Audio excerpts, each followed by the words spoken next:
What is going on, YouTube? Thank you for tuning in to the live Q&A. Today, we are going to do as we always do and answer as many questions as you guys have regarding bodybuilding, health, and in general fitness, if you want to call it a colloquial term. We talk about nutrition, steroids, whatever you want, as long as you ask the question, which is the most important part. Adam, how are you doing? I'm good, man. It's good. Good to be back. Good to have these regular again. I'm currently in Bangkok, but yeah, I'm ready to go. Yeah. What's going on in Bangkok this weekend? Oh man, I am on the wonderful journey to renew my passports. South African embassy on one hand and Italian embassy on the other. Yes, guys, I am half Italian. But one is going to be a painful endeavor and one may work. Otherwise, I'm going to have to deport myself again. Son of a bitch. Well, that sounds fun. Yep. Hope the best happens. I've been enjoying normal life, conveniences and stuff and all that. The only issue is obviously the cost of living, which I don't miss, but it is what it is. It is Yes, what it is. exactly. Yeah. So we got a question right off the bat, and I'm going to prioritize the YouTube questions first and foremost, and then we'll touch back base on some of the Instagram questions that I have stocked up. So Oakley6575 asks, can you guys explain why I should swap out Primo? I'm currently taking and replace it with Masteron and an AI now that I'm starting a cut. Well, to be honest, I wouldn't I wouldn't think you need to replace it personally. I think Primobolan is the superior choice in most people's cases.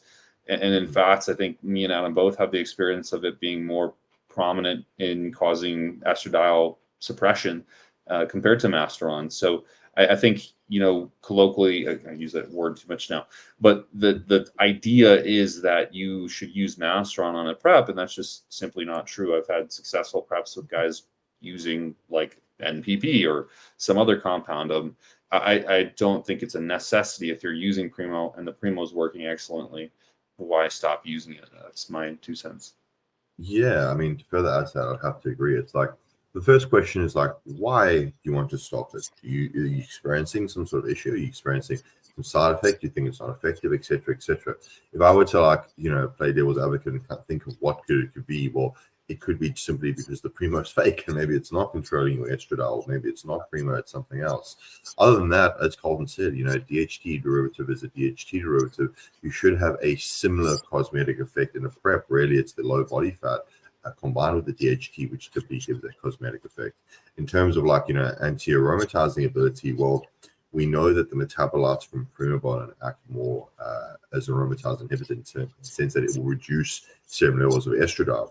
Whereas we have Masteron, which sort of acts a little bit more like a SERM, reversely binding to the androgen receptor, where it will sort of block aromatization, but you may test your estradiol and your serum may be high. So personally, for that reason alone, I prefer Primobolan because you can more accurately gauge it on blood work. Are my E2 levels actually low? Is my estradiol range? Whereas with Masteron, it's a bit more abstract or harder to gauge. So yeah, man. That you start also, and last thing we've spoken about this before, but when you're in a cut, the anabolics, maybe except for Trembolone, are not going to have a direct effect on fat burning in the sense that you're not going to take Masteron and burn body fat. You're going to take Primobolan and burn body fat. It's the caloric deficit, maybe lipolytic agents, which will affect that. So yeah, man, don't switch unless there's problems. And if there are problems, well, ask us and we can maybe try troubleshoot that. Yeah, I agree. Okay, so and then this next question is just going to be completely selfish. I'm curious of what your thoughts are on it in general. So as I've transitioned into Calgary from Thailand, Canada from Thailand, I've basically had limited sourceability of pharmacology. So I got my hands on. I brought Bayer testosterone with me, so I have a ton of that still, but nothing else. I didn't want to bring anything else too criminalistic. So since getting here, I've been doing basically a mil of testosterone per week, so 250 milligrams, and then as of starting this cut that I'm on, I started doing 10 milligrams of Trembolone a day. I have started to experience compared to when I was on 400, 800, 1200 milligrams of equipoise, and then 750 of testosterone and growth hormone. My pumps now and my perceived effort in the gym is much like I can push myself much harder and I can feel the muscle contractions, but as well, like the people around me are like, dude, what's happening? Like, you look so much different. You look fuller, your shoulders are rounder. And I feel it certainly too, even just looking in the mirror, but my weight's going down and, I feel pretty good though. That's the weird thing, right? So all of this to be said, what do you think is causing, on total, far lower total milligrams of androgens, no growth hormone at the moment, no insulin at the moment, and much less carbohydrate in food in general?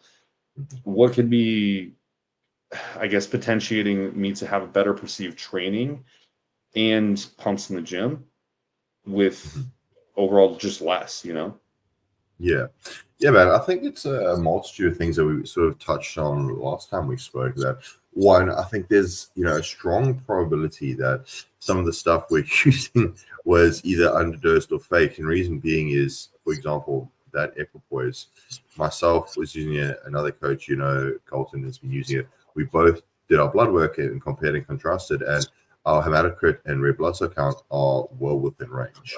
Now, for me, who historically would have red blood cell count go through the roof, but even a small amount of equipoise, taking a gram of equipoise, you would think it would go a fair bit up, and it hasn't.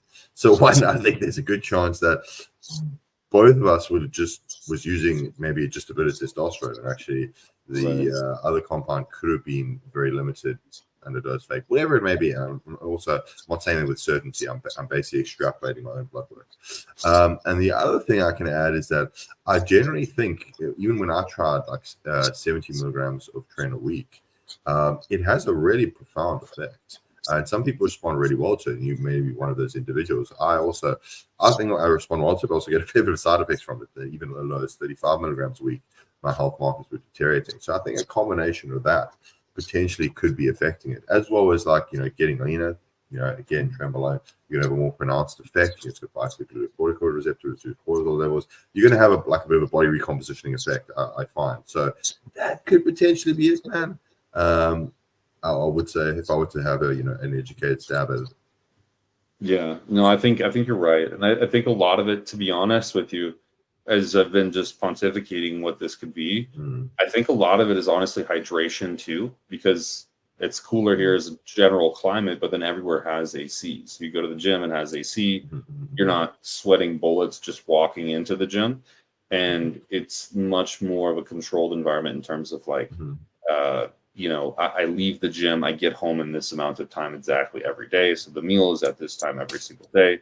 Just much more accuracy and less dehydration. I think that's a big part of it as well. Because I mean, you and I both, I would sweat so much in the gym in Pattaya that my clothes were you would have thought someone dumped water on me because I was that sweaty. And I maybe had just gotten through, 45 minutes of the workout. I wasn't even done yet. So I think it could also be a role in that I was just underhydrated, even though I was trying to stay hydrated. Possibly. No, I definitely agree there. I mean, shit, man. I think people, without saying cliche, I think people underestimate just simple things like literally having enough water, having enough sleep, and what the effect that it has on the physique. Like you're right. There's an aircon gym here in Pattaya. Well, I'm in Bangkok now, but in Pattaya, where I usually stay, there's an aircon gym there, and often I'll go there and train legs, and I will literally look at my logbook, and I'll have better performance in my logbook. I'll have better pumps. I'll look at least fuller for that workout, and it's like, shit. This is annoying because even despite me drinking 2 liters of water before the gym, bringing a big fucking jug with myself, which I go through twice, so maybe 4 liters of water, you're still fucking getting dehydrated depending what time you train. Yeah, it's almost impossible to rehydrate when it's that hot and humid. So we got a question from Macaulay Sturgeon. Does gear increase or decrease stomach acid? Tried taking berberine HCl and betaine HCl and apple cider vinegar for heartburn, but it makes it worse. Also, not eating any trigger foods or spices. So if that's a picture of you, man, you got a great physique. So it does, you know, you have to look to the autonomic nervous system at large, and then specifically the vagus nerve. The vagus nerve is going to, it's not going to completely manipulate, but it is going to play a role in stomach acid secretion. And so if you're highly parasympathetic, then you are likely going to actually decrease stomach acid production quite a lot. So in an instance where people take Trenbolone, oftentimes people report having, you know, gastric reflux or, you know, acid reflux, whatever you'd like to call it. And that's simply because, at least my belief, there's not really a clear defining path in this, but I believe it puts you into a parasympathetic state or a flight or flight state more commonly than it does, obviously, a sympathetic state or a parasympathetic state, which would be the rest and digest. The sympathetic state would be the stress state. So, you know, when you're on any amount of androgens, you're going to be more on edge. Combine that with caffeine, combine that with a couple other things that you might be taking, clenbuterol or other stimulants. Yeah, you could very well run into stomach acid being an issue.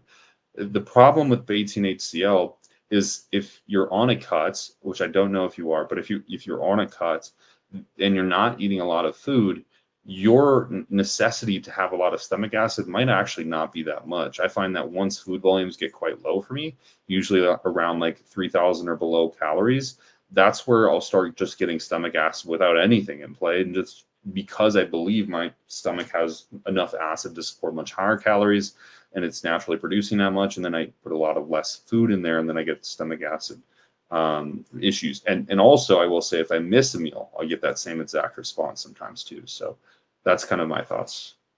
Yeah, I mean, I have to agree that to further add to that, if you're taking anything that's 17 alpha alkaline, i.e., an oral steroid, that will 100% cause stomach acid. So if you're taking any sort of oral, okay, especially if you're not doing it sublingually and you're just actually ingesting it orally, that can 100%, you know, trigger heartburn or stomach acid reflux.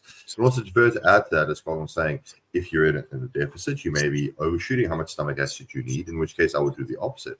I would take something which is quite basic, an alkaline substance like baking soda. If you're experiencing a shitload of heartburn, it will taste like shit, but consume a teaspoon of baking soda, and that usually will help alleviate it.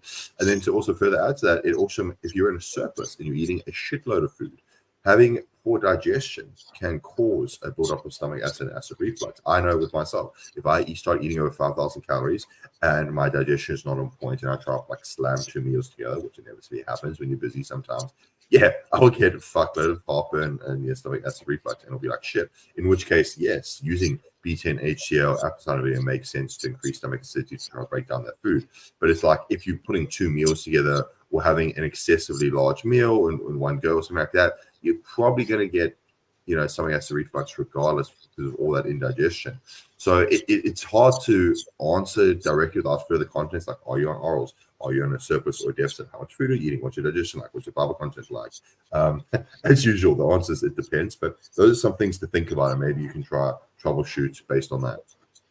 Yeah, and I would say, and I know this is convoluted, and it's like, oh, just hire a coach, right? And that's what we're pitching, but it is like true, you know. It's like, and this is one thing that I specifically see so often, where people are like, well, I'm not eating any trigger foods or spices, you know, and like they have digestive issues, and it's like, well, let's take a look, and it's like turning out like, okay, they're eating broccoli, you know, 4 times a day, and they're eating like the same meat every single meal, or something like that. That's like kind of blaringly obvious, but maybe you've been doing it for so long it's not that big of a consideration, or it's something that is not obvious and it does take a third eye to just see like, okay, hey man, this is not what we want to see, or oxalate content's through the roof, or something else entirely. It is very worth it to look at that. And then also there is a Prowl score on Chronometer. So if you track your entire diet, this Prowl score will basically tell you the acidity of your overall diet, which can be really useful for if you have renal dysfunction and stuff like that. But also it could give you some hints as to what could be causing acid reflux if you're eating an overly acidic diet. A lot of bodybuilders do. Chicken is, you know, can be highly acidic depending on how you make it. So that is another thing to consider. Also, sorry to spin so many tangents onto this thing. Marshmallow extract could also be helpful as well. It's sort of, it doesn't do what beta-HCl does. It actually soothes the digestive system and generally your throat and your stomach acid. So you could try that to see if there's any sort of amelioration. Maybe if you go the other way with it, less stomach acid, you might be better off altogether. And I think probably just cutting off the betaine and the apple cider vinegar and seeing what happens might be the best move entirely. Yeah. Yeah. To further add to that, like, I'm not saying you are perceiving this incorrectly, but for example, if you're taking a fair bit of metformin, I've had clients before saying, I'm getting stomach acid reflux. Mm-hmm. And then I basically found out that they forgot to mention before they onboarded me that they're taking like 1,000 milligrams of metformin. And that was causing them a shitload of gastric distress, which they were like convinced was stomach acid, but no, it was just metformin basically fucking with their gut, which can happen for quite a few people. So yeah, as Kolton was saying, it's kind of hard because we would just, like, let's say hypothetically you were a coaching client, we would, like, systematically go through all your supplementation, all your diet, even maybe blood work if required. I mean, if it went all the way to a GI map test, maybe, but you basically want to methodically go through, and this is also advice for you, methodically go through your supplementation, methodically go through what you're consuming, go on Chronometer, ideally, or another app, tracking app, we can do it as comprehensively, I'm not sure, and try, go through things like your fiber, things like your acidity score in your diet, to try to troubleshoot through a process of elimination. And that's the best answer we can give you, is that you kind of have to think laterally about this and, logically dismantle what it could be to basically solve it. And this is glaringly obvious, but again, sometimes the third eye is the way to do it. I agree entirely. And yeah, I mean, I think we basically know that one. Health and lifestyle. When splitting GH doses into a pre-workout, post-workout setup, are there blood glucose concerns one should be thinking about when including 25 to 50 grams of intra-workout carbohydrates? Adam, what do you think? Interesting. So you're not going to, for instance, taking pre-workout growth hormone, in my opinion, is not going to, well, it's not going to lower your blood glucose like insulin does. If anything, it might slightly increase it.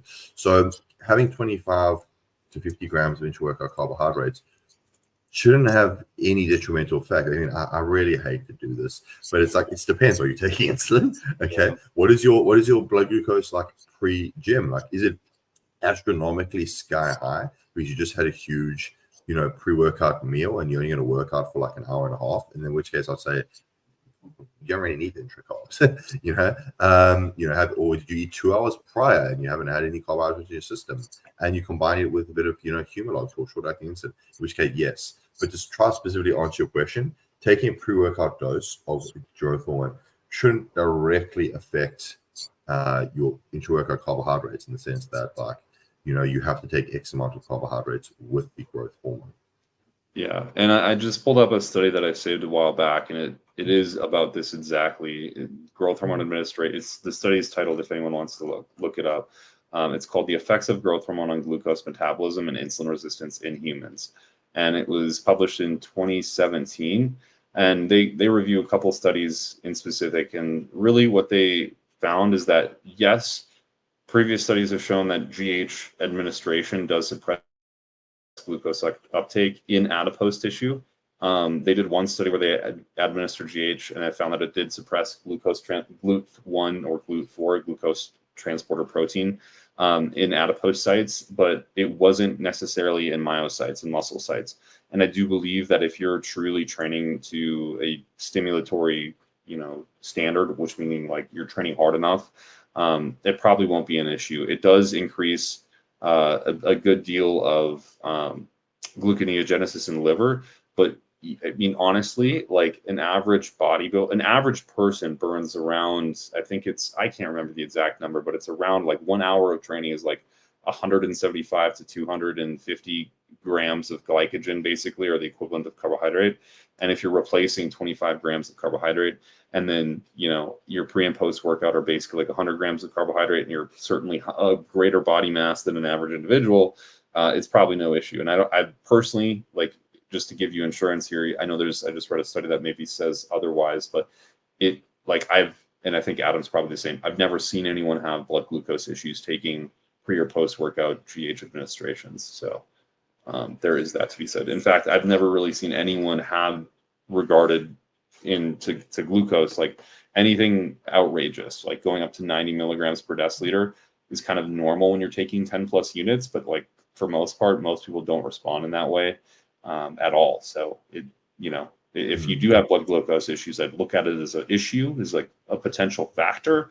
But to be honest to be like very brutally honest, it's like you're probably just too fat. And I know that sucks to hear, but it's more than likely the case if you're struggling to manage blood glucose, especially with just a 25-gram hit of carbohydrate. Like, it's not. And to further add to that is like, how much do you actually taking? Like, if you're taking like 2 IUs pre-workout, 4 IUs prepared, or 2 and 2, or I don't know, whatever the dose may be.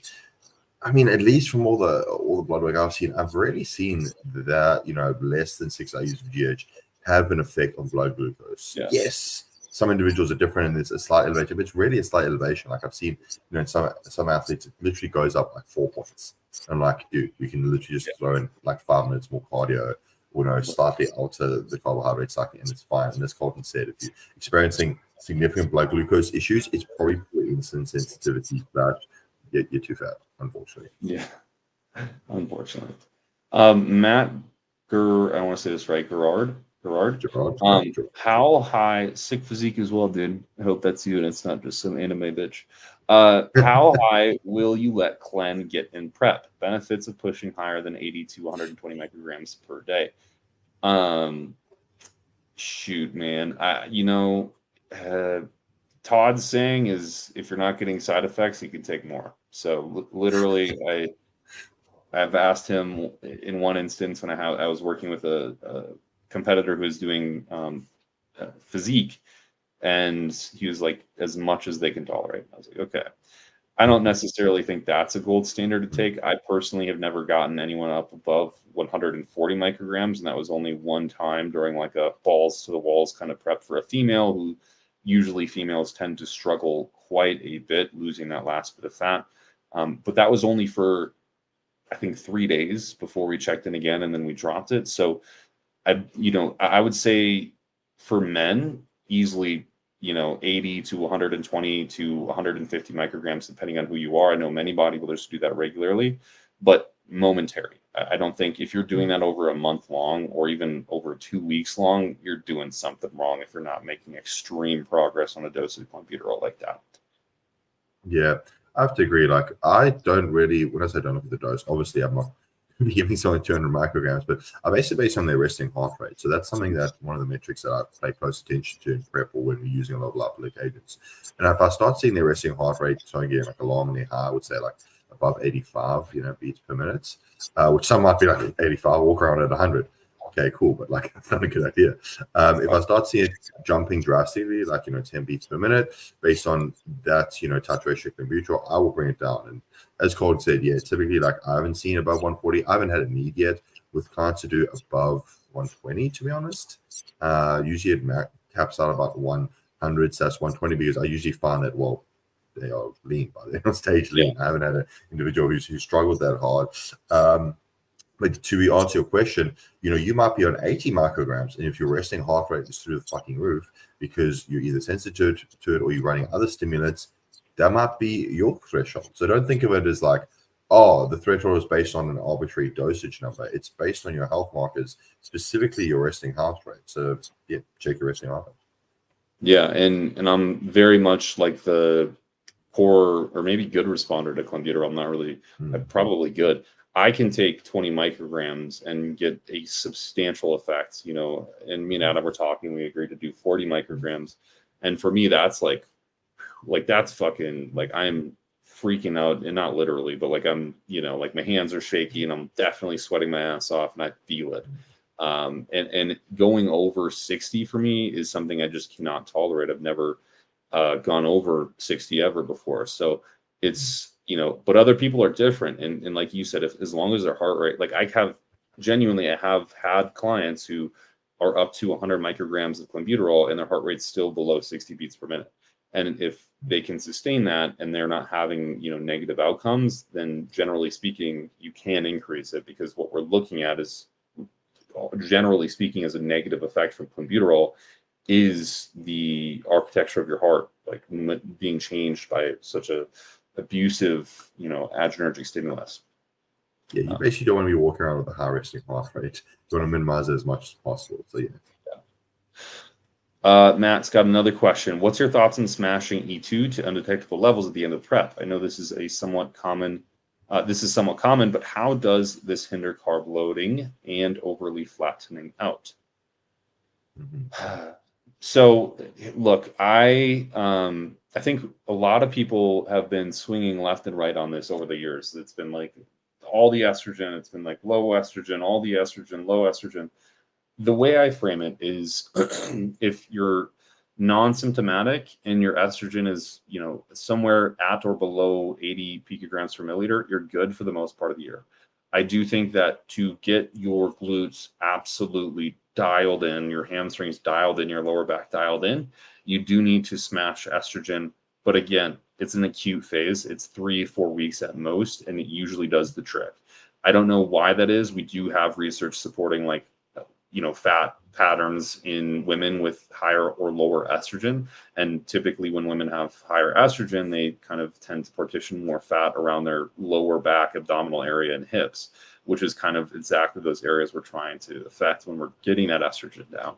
And so what I find it useful for is exactly that. And in personal experience, I have never had as shredded glutes as I had when I was, blasting aromatase inhibitors during the last 3 weeks of my prep. But the last 3 weeks, it wasn't like 6, 8, 12 weeks. It was 3 weeks of prep. So that's what I will say. I think you can definitely get some added benefit from suppressing it, but it's just the problematic areas that are really hard to get off, especially for like that first 2 to 3 preps.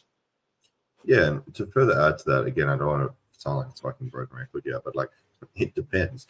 In your prep, if you're the last 4 weeks, you're hitting every metric, you took a prep long enough, you did the prep long enough, and you still have a bit of that stubborn body fat, it might be a good idea to lower estradiol. But I just prepped a client recently, where we didn't crush estradiol at all, and he got shredded glutes. Yeah. So it made no sense. In fact, he was a client who actually required more fullness. So to be honest, he was a guy who naturally got leaner quite easily. In fact, he was the opposite, where we in fact need to use something like a low dose Lupidrol to basically help pull him out. Do a bit of insulin, carb loading with a little bit of insulin. So he had the opposite effect. And he was someone where I was like, hell no, I'm not giving him actually any aromatase inhibitor, simply because we were getting shredded glutes without it, and I had to help pull him out. So again, it really depends on the individual. That's why I don't like, I started my prep, here's my peak week. It's like, how the fuck do you know that? It's how you're looking at the time. So yeah, in terms of reducing E2 levels, it kind of depends on how you're looking. And how does this hinder carb loading that overly flattening out? Well, it depends. How much have you loaded? Have you crashed it? Directly affecting carb loading? Not really. I mean, you can always use a bit of insulin or something to assist with that. So my answer is that shouldn't, significantly affected, but maybe I'm missing something. Yeah. So, and I forgot to touch on that. And to be honest, I pulled up, and I'm sorry I'm pulling up so many studies, but there's a lot I have saved here that is exactly correlated to what we're talking about, interestingly enough. There's a study talking about estrogens and specifically dietary partitioning. And I'll just read the study name because why in the fuck not? The study's name is called Estrogens and the Regulation of Glucose Metabolism, literally. And basically it says word for word, and they'll sandwich in the middle of the study, the effects of estrogen on glucose and energy handling are mediated through 4 coordinated actions. 1, the protection and facilitation of insulin secretion and the function of the control of glucose availability in tissues.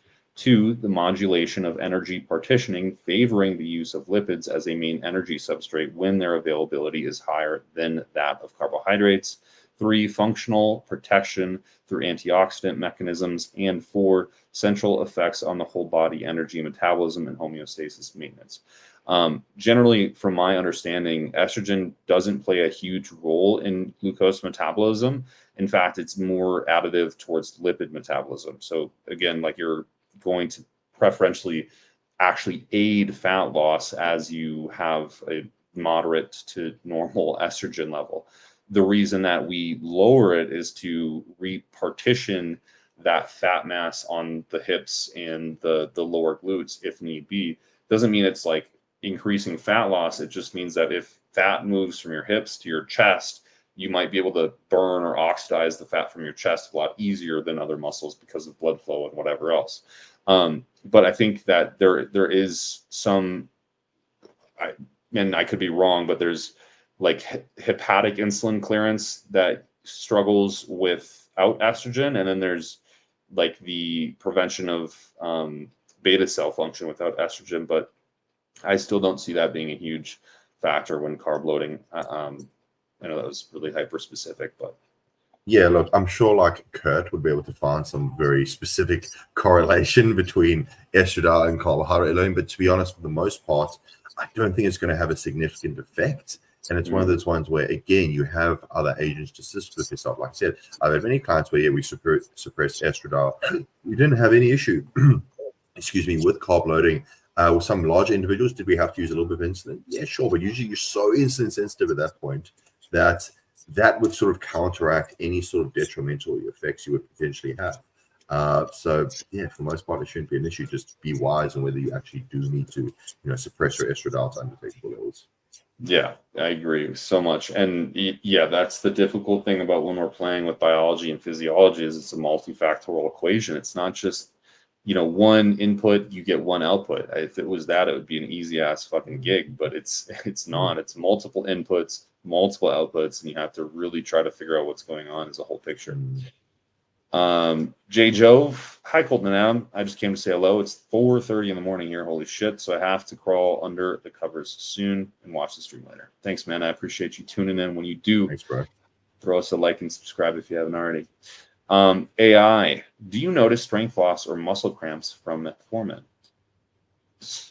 For me personally, yes. I tend to stay away from high doses of metformin. I'll take them intermittently, but metformin as an agent is a mitochondrial toxin. Essentially, it incapacitates mitochondria, therefore forcing your body to create more mitochondria, or the biogenesis of mitochondria. And that's in part how it creates a better insulin sensitive environment, because you're producing more mitochondria. That immediate effect of the limiting of how much mitochondria you have does affect like ATP production. And that therefore for me does affect my output in the gym. I feel like for some people it's imperceivable.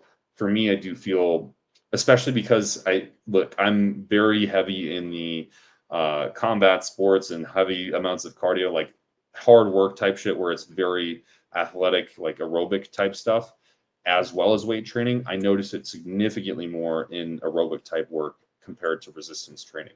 But I do notice that there's a strength loss. I might lose an ability to do one rep more than I could have without metformin, but it's not that significant.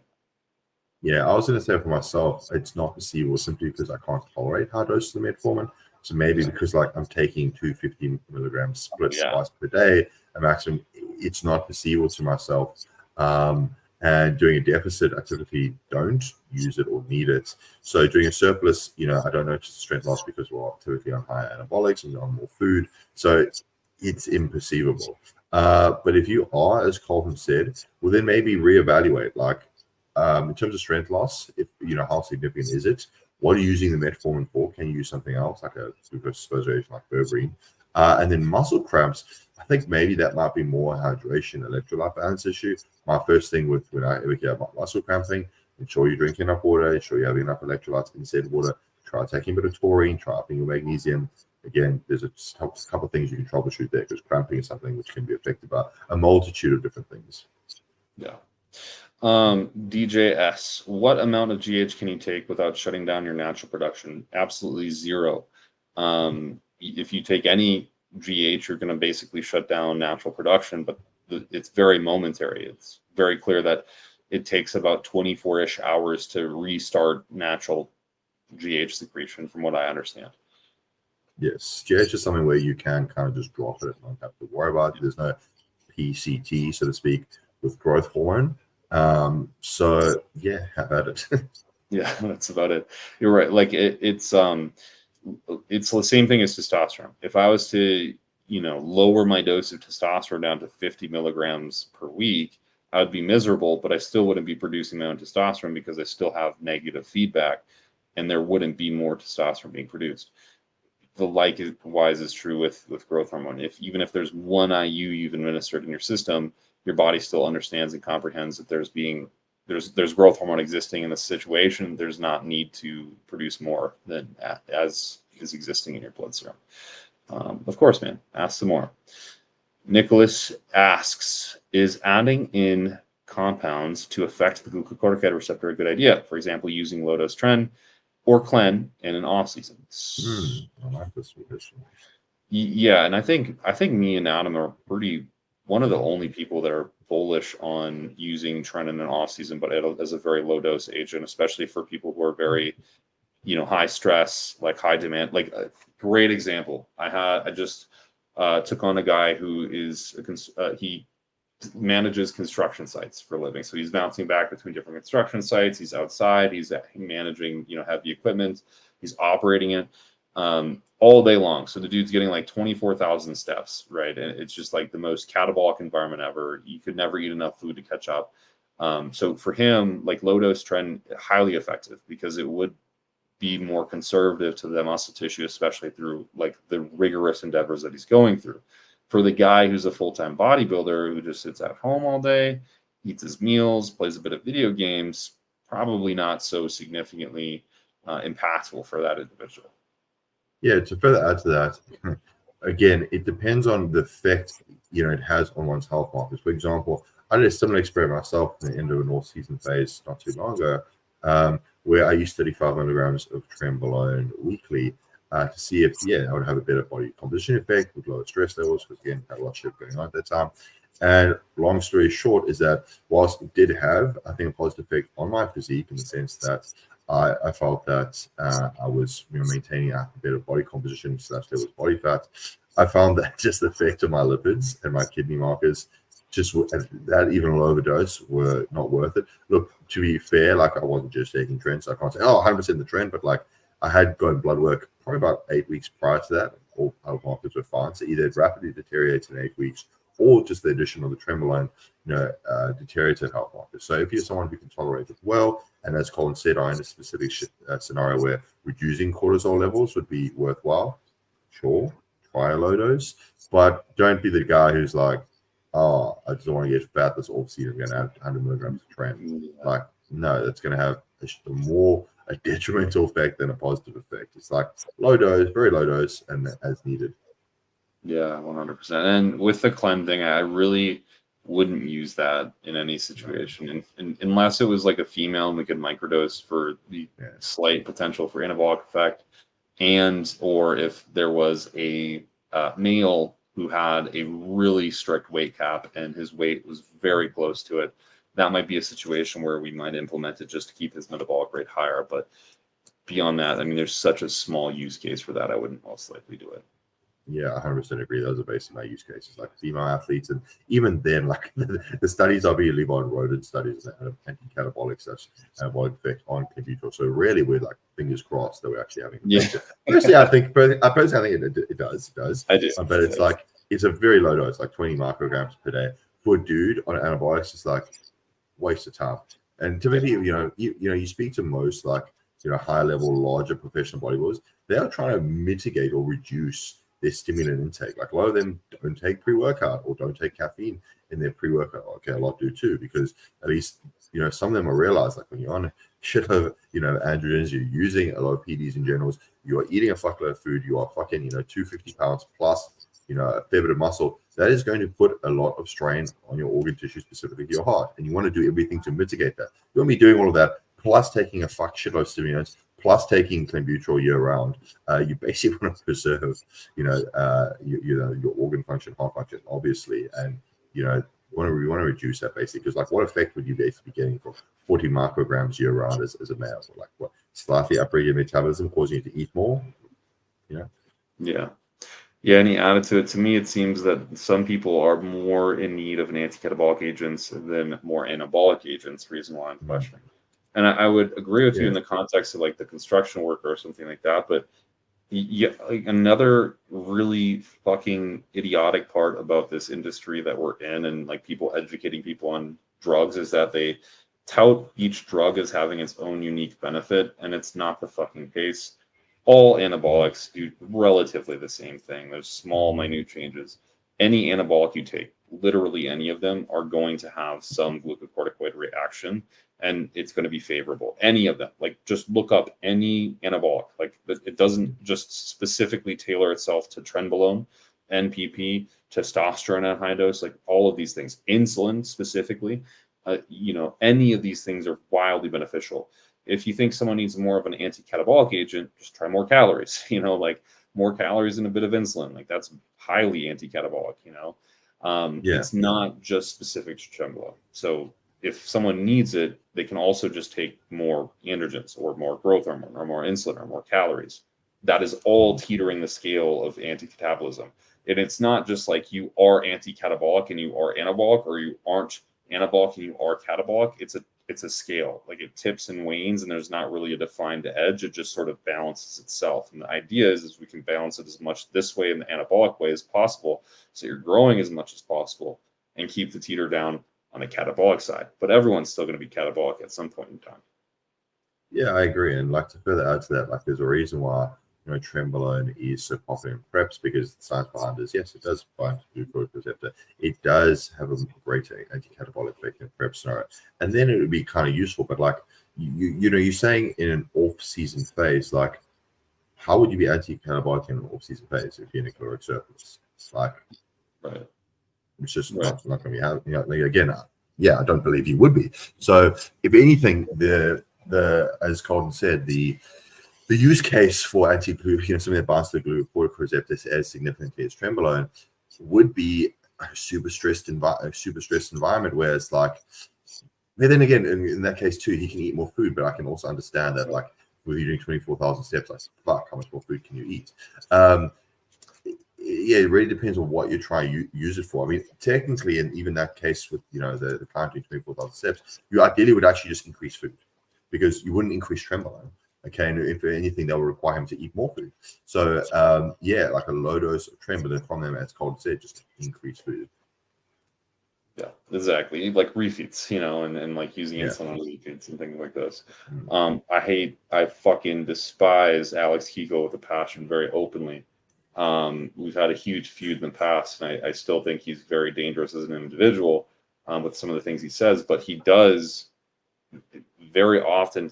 One of the things he's like known for, and as most of his athletes would have experienced this, is like very high calorie high days with basically it's just like eat a fucking like 1,200 plus calories or grams of carbohydrates and take a fuck ton of insulin, like a shit ton of insulin. And the idea is exactly that, sort of to reduce the catabolic effects of a caloric deficit or even a surplus. This man is very bullish on his fucking surplus in insulin. So with insulin comments, should someone use exogenous insulin without pairing it with GH? Yeah, like look, they both, again, this is where everyone, the educational space becomes so convoluted. Every compound does everything. These are all, if you look up, just instead of looking up insulin or looking up growth hormone, and I'm not getting mad, I'm just saying, if you look up, and just these names, just look up growth promoting agent. Just do that. You'll see insulin. You'll see random fucking peptides you've never heard of before. You'll see, ancillary compounds that we think are for blood pressure. Like growth promotion comes in many different forms. Antibiotics are highly growth promoting. Yes, and humans could do it too if we took them as we were infants and all this bullshit, which isn't a good idea. Don't do that. But realistically, like if you have a mechanism of action that's been studied in humans, which is very uncommon for a lot of the compounds we're taking, insulin is one of them that does, and it proves to be a growth promoting effect and is used in burn patients to produce more collagen. Yes, it's going to be just as effective. It would also have the targeted glucocorticoid effects as would, trenbolone in this instance. It's not dependent on growth hormone. Would it be good to combine them both? Sure, because insulin binding proteins and IGF-1 work great together, but it doesn't necessarily mean it's a need, or that you won't get a positive exertion from insulin if you use it independently from growth hormone. I hope that answers that. Yeah, to further add to that, people, I don't know, do have this idea that because you're using growth hormone, you need to pair it with insulin or vice versa. But as Kolton said, these drugs individually have a great effect. And also, why are we using insulin? Think about it. We're using insulin to help, in most scenarios, we're using it to help basically with our own pancreatic function or production of insulin. When we're having a bolus of carbohydrates, we can't keep our glucose in range in terms of like a long-acting insulin. It's what we use it for. So in that case, that is more based around your carbohydrate dose, not whether you're using growth hormone. Yes, will growth hormone potentially increase blood glucose a bit, which would only like further add to a reason why you may need to use insulin? Yes, but like if growth hormone increases it, your blood glucose a small amount, it's still within range. No, you don't need to use insulin. If it adds to pushing your blood glucose out of range, sure, you can use a bit of insulin. But also, as Kolton was saying, I personally, if there is a need for insulin, do like to run them together because they do have a synergistic effect with basically like a glycogen uptake into the muscle, okay, which can be beneficial, using an anabolic, using growth hormone, using insulin, all the different pathways and anabolism, which might be useful. So, don't think, growth hormone needs to use insulin. It's kind of like, what's your blood glucose like? What is your food intake like? And then consider whether you need to use it. Exactly. Jay Gambler comes with a question. Going to run Primo for the first time, looking at 400 milligrams weekly for 12 weeks, looking to run test E at 400. Still hearing conflicting info around the dosing of this compound. Is 400 generally too little? Okay. You talk about. Yeah. So look, okay, and please take this as like positive advice. And I do really mean well with this. When I see someone doing a set cycle, for me, that sort of rings alarm bells, because my question would be, why are you preoccupied at these set doses? Why is it also, I can understand maybe a set time frame if, for example, you only want to run it that long because of like funds or because there's a set goal and you're doing a surplus off that. But I personally think you should rejig or reimagine your cycle design. Rather, what is the lowest effective dose I can take to grow? Then let me titrate the dose of anabolics as I reach plateaus. Like, what's magical about just taking 400, 400, 800 milligrams total load? Don't get me wrong, if you're a more advanced guy, you might have to start at that dose. I'm not saying that that's incorrect, but I'm saying, at least from the comment that I'm reading here, it seems like you just want to run 400 and 400 each for 12 weeks. Now, am I saying that's not going to work? No. But why not start a dose where you know you're growing and slowly titrate over time so that you can have continuous progression and get more out of less, okay? You might also find that, depending how muscular you are, the dose of 800 milligrams total load might not be enough, in which case you would need to titrate it. Now, that's just something to consider. Now, going back into your question specifically, I'm going to run Primo first time for weekly, test here 400. Really, man, from all the people I've coached, it's going to be wildly different, which how much anti-aromatizing effect you get with the Primo. When you say too little, I take it in two ways. Do you mean too little as in like it's not going to be anabolic? Well, definitely will be 400 milligrams of Primo. The real Primo is going to be anabolic. You're only going to build some muscle, okay? And two, if you talk about too little in terms of the anti-aromatizing effect, that wildly depends. I literally have a client right now where we're using 50 milligrams of Primo with 400 milligrams of testosterone. His estradiol is actually on the low end of the reference range. It's crazy. Yeah. He doesn't aromatize much. He's really sensitive to it. In fact, we're probably going to switch compounds or just keep scaling testosterone because of that. Then you take me, for example, where like, shit, man, sometimes I have to do more than a 1-to-1 ratio of Primobolan or DHT derivative to control my levels of aromatization. So the aromatization part, it depends. Too little to grow, it also depends. Like if you're 300 pounds lean, are you going to grow on 800 milligrams of total antibiotics weekly?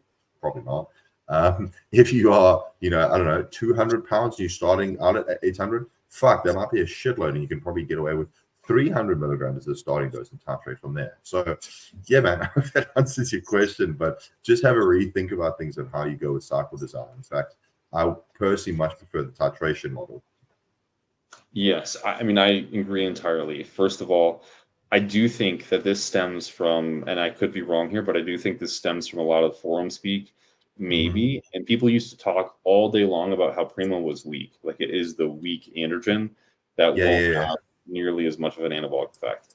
That is horseshit. It will. Trust us. We've coached numerous people. I do think that as Adam correctly said, if you can start low, titrate up as needed per your results, whatever that is, that's the best bet. So let's say you generally are operating at 300 milligrams of testosterone without having an aromatizing issue. then add 100 milligrams of Primobolan to that, see how you feel, titrate testosterone, titrate Primobolan, and keep doing that until you feel like, you know, you've reached your goal, whatever that is. And that leads me to my second point, taking apart this and decompartmentalizing a little bit. 12 weeks is far too short for me personally. This is how I perceive things. Usually, people are on cycle with me for 28, 36, 42 weeks. That sounds insane.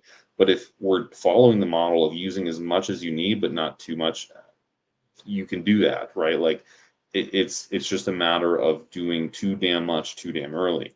If you say, let's start it out in that instance I was just saying where you did 300 milligrams of testosterone and 100 milligrams of Primobolan, you could very well make exceptional progress on that every single week for 12 weeks. And then after that 12 weeks, you probably can take your blood work and see, holy shit, nothing's changed. And then you can go up 200 milligrams, 100 milligrams of testosterone, 100 milligrams of Primobolan, and then keep going, and then keep going, and then keep going. And it just goes in scales until health does become a relevant issue. Your lipids aren't looking so great, whatever it might be. Then you have to scale back and start over again. But the whole generic 12-week thing, if it's not important for you to be doing this for 12 weeks, run it as long as your health can tolerate it, again, at the lowest dose, then scaling up as you need for a desired effect. That is kind of my 2 cents. I definitely appreciate the titration approach. The 400 at 12 weeks was the max around what I have. The test will likely start a bit lower. Subjective question, no, but really appreciate the response. Yeah, of course, man. And again, we're not trying to dog you. Like, this is just a bit of a, you know, like a gut check in sense of like, this is what we would do. It doesn't mean you have to do it. It's just sort of like, run it longer. You're probably going to get better effects. And there's no generic number that's going to help you. It's just, unfortunately, N equals 1, man. It's, you got to test it. And usually the best way to test things is starting out low and slow. Another reason why doing it that method would be better. Yeah, man. And to further add to that, I completely understand. I mean, shit, I remember going on forums like 10 plus years ago. Fuck, that makes me feel old. Being like, yeah, minimum 500 milligrams of testosterone, 12 weeks ago, you're fucking around. Like, anything less than that, you're not great. And I also remember specifically a forum post talking about anything less than 600 milligrams of Primo was not effective. I actually very vividly remember that. And now thinking back, I'm like, who the fuck came up with that? Yeah, as Carl was saying, man, like, it really depends on your health markers, you know, to look at them in 2 different perspectives. If you get to 12 weeks and you're trying to get as much muscle mass as possible, you do blood work and everything is good. You know, all health markers are good without me going through it. Why are you stopping? Right. Then on the same hand, let's say you get to 6 weeks and for whatever reason, your health markers are in the fucking trash. Are you going to just push it to 12 weeks? Why? So I think you should, again, as we sort of discussed it, reimagine things like base it based on what are your goals, what are you trying to achieve, and what are your health markers and blood work looking like. If we're having a green light across the board, continue on. As Colin was saying, most of our clients, because we prioritize health, because we do freaking blood work, they're on cycle like for very, very long periods of time relative to that. But all health markers are in check, and we take, for lack of a better word, cruise or TRT in quotation mark phases to basically restore health markers when we need to. It's sort of like, think of a surplus phase, right? If you are lean in your surplus, you're gaining muscle, your strength is going up. Are you going to mini cut? Probably not, or I would hope not. So it's sort of like the same analogy here, where it's like push the surplus as long as you can and health markers tolerate it. Yeah, 1,000%. 1,000%. We got one more question, and then, to be honest, folks, I have to go. I have a call in 5 minutes, but I'll extend this if we have to. Nicholas asks, do either of you increase food and gear at the same time for clients, or pick one? Asking because Kurt Havens said he almost never does. He almost never does gear and food at the same time. For me personally, I think me and Adam are pretty congruent on this. I'm the same way, where I never do both at the same time. But that's very objective. Some people definitely do have both at the same time if it's necessary. For example, in the rebound phase, like, I'm doing both at the same time. But in some contexts where they're in an off season, usually it's, and I've said this a lot of times, but if the body composition is becoming deteriorated, strength is plateaued, I increase dosage. If body composition is really good and we're not seeing rapid fat accumulation, but weight isn't going up and strength isn't really moving up, I move up androgens. And it's usually just that teeter-totter, and you sort of like left hand, right hand, the ladder all the way up. And that's usually how I do it. It's never usually both at the same time, because then the calculated effect of what's causing weight gain becomes a bit harder. Yes, because again, we've touched on this before. Like, it's polypharmacy involved. It's there's so many variables involved. If you change like 5 variables at once, 3 variables, 2 variables at once, how the fuck you gonna know what's having an effect? So that's why, and the key word in that question there, what Kurt says, almost never. Now there are use cases, as Colin said. The rebound phase is a good example. Typically, if health markers are in check, we're going to increase food and gear simultaneously. Just like, sometimes, during a contest prep, and sometimes what I will actually do is if we have enough time during a diet break phase, if we are quite ahead, I might actually increase food a bit and slightly increase gear if we're obviously seeing we're taking the diet break because there's been a different strength, gym performance is decreasing, there's shitloads of fatigue. Okay, in that case, I might have a slight gear titration and a food titration, okay, to basically reduce fatigue, increase training performance. But for the most part, in a surplus phase, it's one or the other. Because as Kolton said, we don't want to, muddy the variables, so to speak, and be like, well, what is actually causing this response? Yeah. And I appreciate the good questions, Nicholas. You've given me like a ton of video ideas already, so appreciate it, man. Kieran Morris asks, if tested Masteron works great for me at a 1-to-1 ratio, would that be instructive of what test in Primo? No, what test in Primo might work well for me? Want to start slow and avoid something like crashing E2. We kind of just touch on this, where both of us find that Primobolan has a much more potent effect at suppressing estrogen. Why? Very unclear. Reverse aromatase expression, something of this nature. Very unclear ultimately, but it does seem to, time and time again, have very potent effects of eliminating estrogen. Yeah. I agree with God. I'm too short.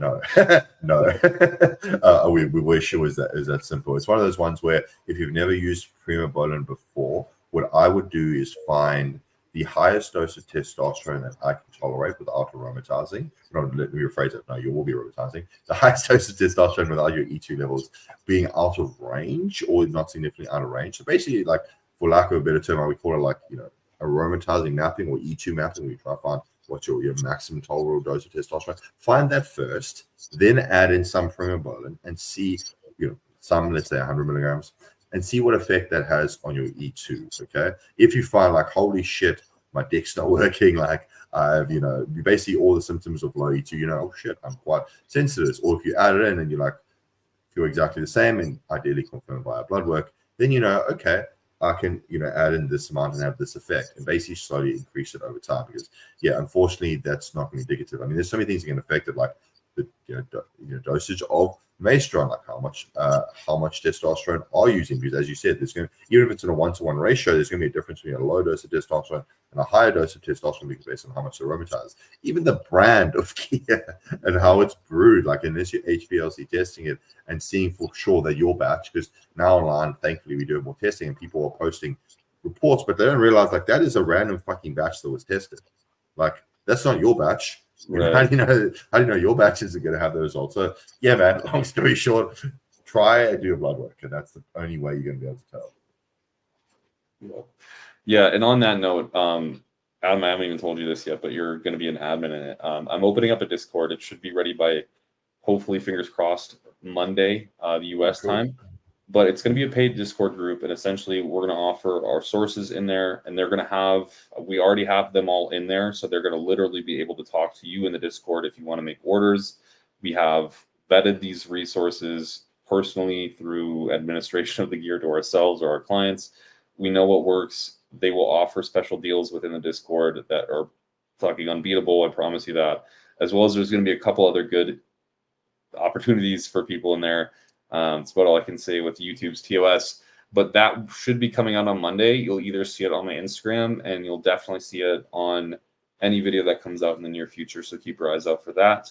It's not going to be, the only reason it's costs is because we're trying to keep out like the SARM goblins quite literally and make sure that we're not getting this influx of people who just are fucking dirtbags, but it's not going to be more than, a couple bucks. So that is coming out.